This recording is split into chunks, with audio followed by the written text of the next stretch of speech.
Hello friends, अपनी पिछली video में हमने थेराप्यूटिक न्यूट्रिशन के बहुत ही इम्पोर्टेंट क्वेश्चन को डिस्कस किए थे। अब आगे बढ़ते हैं हम और क्वेश्चन जो हैं उनको हम डिस्कस करते हैं। तो इसमें ये यूजीसी नेट के लिए हैं, बहुत ही इम्पोर्टेंट। इसमें ऐसे क्वेश्चन आते हैं जैसे ये इसमें दे रखा है, नीचे दिए गए वक्तव्यों को ध्यानपूर्वक अध्ययन कर कूट की सहायता से उत्तर का चयन करें। इसमें ये कुछ कूट दिए हुए हैं, उसके आगे फिर कुछ क्वेश्चन है, उनके अकॉर्डिंग बताना है कि कौन से कूट सही हैं। कूट देख लेते हैं, ए और आर दोनों सही हैं या आर ए की सही व्याख्या है। ए और आर दोनों सही हैं परंतु आर ए की सही वाक्य नहीं है। कूट सी है, ए सही है किंतु आर गलत है। डी ए गलत है या किंतु आर सही है। अब हम जो आगे क्वेश्चन पढ़ेंगे 19 तक, वो हम इन्हीं कूट के अकॉर्डिंग आंसर देंगे, ठीक है। तो 18 नंबर क्वेश्चन है, चिकित्सीय आहार के अनुसार हृदय रोगी को अपना वजन कम करना चाहिए। ये कथन है, इसका कारण है अधिक भार होने से हृदय पर बोझ अधिक पड़ता है। तो इसमें आपका ए वाला आएगा कि ए और आर दोनों सही हैं और आर ए की सही व्याख्या है। ओके, नेक्स्ट क्वेश्चन है, भोजन पचाने में कठिनाई होने पर ही विटामिन बी कॉम्प्लेक्स की गोलियां देनी चाहिए। यह इसका कारण है। अब इसका कारण देख लेते हैं हम। पौष्टिक भोजन पदार्थों की अधिकता के कारण विटामिन एवं खनिज लवण आहार द्वारा स्वतः प्राप्त हो जाते हैं। तो इसका बी है, यानी कि ए और आर दोनों सही थे, पर लेकिन जो आर है वो ए की सही व्याख्या नहीं है। ओके, नेक्स्ट पढ़ते हैं। नेक्स्ट क्वेश्चन है, शरीर के लिए भोजन की आवश्यकता निम्नलिखित उद्देश्यों के कारण पड़ती है। किस लिए पड़ती है? ऑप्शन है ऊर्जा के लिए, ऑप्शन 2 शरीर के निर्माण के लिए, थर्ड बीमारियों से सुरक्षा के लिए, फोर्थ शारीरिक प्रक्रियाओं के सामान्य ढंग से कामकाज के लिए। तो ये चारों के चारों पॉइंट जो हैं ये बहुत ही इम्पोर्टेंट हैं, ठीक है।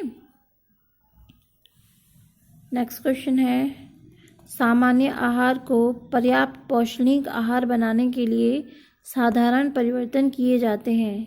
क्या क्या किया जाता है इसमें से? ऑप्शन देख लीजिए। क्रीम रहित दूध का प्रयोग, कम वसा एवं तेल युक्त पदार्थ का उपयोग, आहार में पत्तेदार सब्जियों एवं फलों को शामिल किया जाए, आहार में मसालेदार मांस मछली का प्रयोग करके। तो इसमें कौन से गलत है? इसमें सिर्फ फोर्थ वाला गलत है कि आहार में मसालेदार मांस मछली का प्रयोग करके, ये गलत है। बाकी तीनों आपके बिल्कुल राइट है। नेक्स्ट क्वेश्चन की तरफ बढ़ते हैं। नेक्स्ट क्वेश्चन है, निम्न कथनों पर विचार करें। पीलिया से पीड़ित रोगियों को कम प्रोटीन एवं कम वसा तथा कम कार्बोहाइड्रेट युक्त आहार देना लाभदायक है। सेकंड है, टाइफाइड रोगियों के लिए अधिक प्रोटीन और कैलोरी युक्त भोजन देना चाहिए। ओके, तो इसमें कौन सा सही है? केवल सेकंड वाला सही है कि जो टाइफाइड के रोगी हैं उनके लिए हाई प्रोटीन और हाई कैलोरी युक्त भोजन देना चाहिए। ओके, नेक्स्ट क्वेश्चन है, निम्न कथनों पर विचार करेंगे।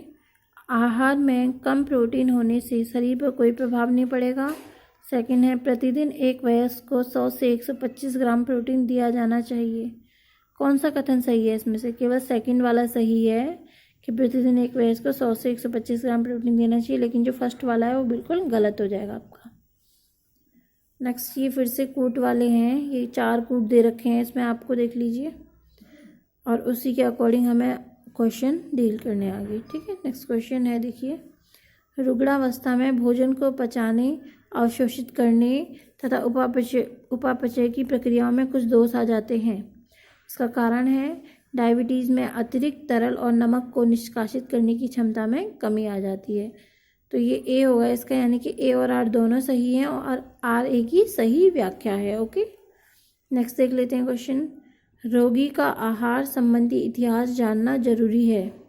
कारण क्या है? किसी को दूध से डायरिया हो जाता है तो किसी को कब्ज। बिल्कुल ये आपका राइट होगा क्योंकि इसमें दोनों ही कथन सही है और उसकी व्याख्या भी बिल्कुल ठीक है। ओके, नेक्स्ट देखते हैं हम। नेक्स्ट क्वेश्चन है, निम्न कथनों पर विचार करें। आहारीय चिकित्सा का उद्देश्य अस्वस्थ व्यक्तियों के पोषण स्तर को बनाए रखना है। चिकित्सक रुग्णावस्था की तीव्रता को कम करने के लिए भोजन संबंधित जानकारी भी देता है। तो इसमें आपके दोनों के दोनों कथन बिल्कुल राइट होंगे। ओके, ये देखिए, इसके दोनों के दोनों बिल्कुल आपके राइट हैं। नेक्स्ट क्वेश्चन है, आहार चिकित्सा में डाइटिशियन, डॉक्टर और परिचारिका तीनों का विशेष योगदान होता है। सेकंड है शल्य चिकित्सा में भी इन तीनों की अहम भूमिका होती है। तो ये दोनों के दोनों जो तथ्य हैं बिल्कुल सही दिए गए हैं। ओके, नेक्स्ट देखते हैं क्वेश्चन। अतिसार से प्रभावित रोगियों के लिए निम्नलिखित में से क्या वर्जित है? अतिसार हो जिन लोगों को, उनको क्या क्या नहीं देना चाहिए? ऑप्शन है रसदार फलों का रस, सेकंड चीनी गुड़, पत्तों वाली सब्जियां या तले हुए भोजन। तो उनको चीनी और गुड़, पत्तों वाली सब्जियां और तले हुए भोजन आपको नहीं देने चाहिए। ठीक है, बाकी रसदार फलों का रस दे सकते हैं। नेक्स्ट क्वेश्चन है सामान्य कार्य करने वाली गर्भवती स्त्री को प्रतिदिन कितने ग्राम अनाज की आहारी आवश्यकता होती है? कितनी होती है? 400 ग्राम। ओके, नेक्स्ट क्वेश्चन है सुमेलित कीजिए बीमारी और लक्षण। कब्ज का क्या लक्षण होता है? अतिसार के क्या लक्षण है? पेचिश के क्या लक्षण है? बवासीर के क्या लक्षण है? कब्ज में क्या होता है? सूखा मल त्याग होता है, यानी कि सूखा मल आता है। अतिसार में बार बार मल त्याग होता है। पेचिश में आपका कम मल त्याग होता है और बवासीर में रक्तयुक्त मल होता है। ओके, नेक्स्ट देख लेते हैं। पेचिश बेसिलरी और आमिषिक दो प्रकार की होती है। बेसिलरी पेचिश बीमारी में व्यक्ति के मल में खून भी आना शुरू हो जाता है। ये दोनों के दोनों कथन बिल्कुल राइट हो जाएंगे। ओके, नेक्स्ट क्वेश्चन है पेचिश महामारी के रूप में उस जगह होती है जहां सफाई एवं कम आबादी हो। सेकंड है यह संदूषित भोजन से फैलने वाली बीमारी है। कौन सा सही है इसमें? सेकंड वाला सही है। ओके, बिल्कुल। अब नेक्स्ट बढ़ते हैं हम। नेक्स्ट क्वेश्चन है सुमेलित का मैचिंग का है, यानी कि अतिसार कैसे होता है आपका? अतिसार आपका संदूषित भोजन से हो जाता है। ठीक है, और पेचिश होती है एलर्जी युक्त आहार खाने से। कब्ज होती है मसालेदार आहार खाने से, और गंभीर कब्ज हो जाती है बासी भोजन खाने से। ओके, नेक्स्ट बढ़ते हैं। क्वेश्चन है उच्च रक्तचाप एक आम विकार है जो अधेड़ावस्था और वृद्धावस्था में होता है। सेकंड कथन है अभी तक इस रोग के किसी निश्चित कारण का पता नहीं चल पाया है। उपरोक्त कथनों में से कौन सा कथन सत्य है? दोनों ही बिल्कुल राइट है, आपका पहला और दूसरा। ओके, 35 क्वेश्चन है उच्च रक्तचाप में कभी वंशानुगत प्रवृत्ति नहीं देखी जाती है। सेकंड है मोटापा रक्तचाप को बढ़ाता है, उसके बाद वजन कम होने पर भी यह उच्च रक्तचाप बना रहता है। तो ये दोनों के दोनों कथन गलत हैं, दोनों में से ना एक सही है ना दूसरा। ओके, नेक्स्ट क्वेश्चन है उच्च रक्तचाप के निम्नलिखित कारक हैं। कौन कौन से ऑप्शन है? मानसिक दबाव, सेकंड मोटापा एवं वंशानुगत, थर्ड है आर्थिक संपन्नता, फोर्थ नशे वाली वस्तुओं और अल्कोहल का प्रयोग। तो इसमें से उच्च रक्तचाप के कारण कौन कौन से हैं?